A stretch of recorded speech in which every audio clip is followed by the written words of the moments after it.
Pemerintah pusat dan daerah telah menetapkan sejumlah skema penataan tenaga non-aparatur sipil negara atau yang lebih dikenal dengan tenaga non-ASN atau honorer. Skema ini semakin mengerucut sehingga siap dibawa ke DPR agar bisa dibahas lebih lanjut, dan akhir tahun lalu skema ini diperhitungkan pusat untuk diterapkan dalam menata tenaga non-ASN.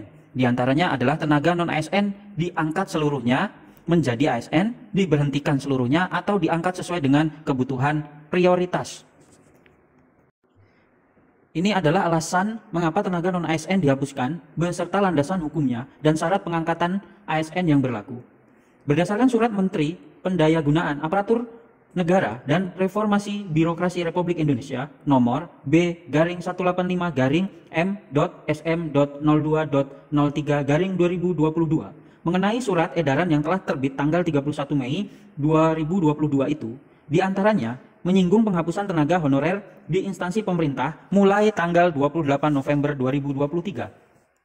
Lalu, kalimat yang tertera dalam surat edaran tersebut adalah menyusun langkah strategis penyelesaian pegawai non-ASN yang tidak memenuhi syarat lulus seleksi calon ASN atau PNS maupun calon PPPK atau P3K sesuai dengan peraturan perundang-undangan sebelum batas waktu tanggal 28 November 2023.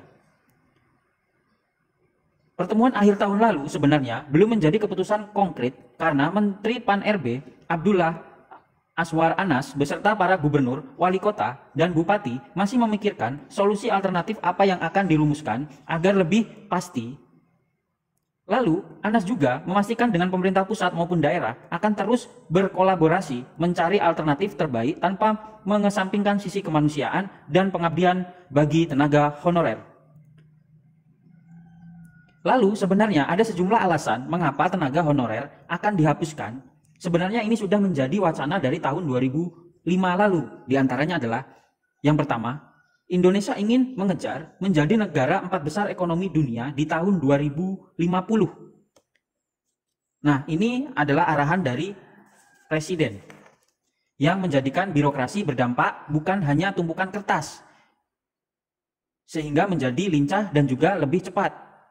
Itu untuk alasan yang kedua. Lalu alasan yang ketiga, itu mengejar digitalisasi, di mana banyak bagian atau kerjaan yang bisa dilakukan dengan aplikasi atau sekarang lebih dikenal dengan secara online.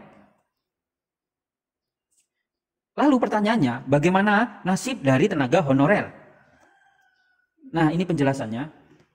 Di awal tadi sudah kita jelaskan bahwa pemerintah telah menyiapkan beberapa opsi yang masih digodok untuk para tenaga honorer meskipun belum final, dan opsinya yang sempat dibahas diantaranya yaitu yang pertama, ada kemungkinan tenaga non-ASN atau honorer akan diangkat seluruhnya menjadi ASN. Mudah-mudahan ini yang kita harapkan. Yang kedua, tenaga non-ASN atau honorer yang tidak akan dijadikan ASN seluruhnya atau diberhentikan seluruhnya. Jadi dalam hal ini tidak ada pengangkatan ASN, tapi tenaga honorer bisa jadi diberhentikan seluruhnya. Tetapi kalau opsi ini sampai diambil, mungkin akan banyak kesenjangan-kesenjangan yang akan terjadi. Lalu opsi yang ketiga, diangkatnya tenaga non-ASN sesuai dengan prioritas atau kebutuhan, salah satunya tenaga guru dan tenaga kesehatan. Tetapi itu tergantung kebijakan pemerintah, manakah opsi yang akan diambil atau diterapkan. Sampai hari ini itu masih menjadi hal yang belum bisa dipastikan. Nah, mudah-mudahan semoga kedepannya ada kabar baik untuk kejelasan tenaga non-ASN atau honorer sebelum batas waktu tanggal 28 November 2023 sudah ada kabar baik untuk kita semua. Ya, mudah-mudahan opsi yang diambil, opsi yang pertama, yaitu tenaga non-ASN atau honorer akan diangkat seluruhnya menjadi ASN.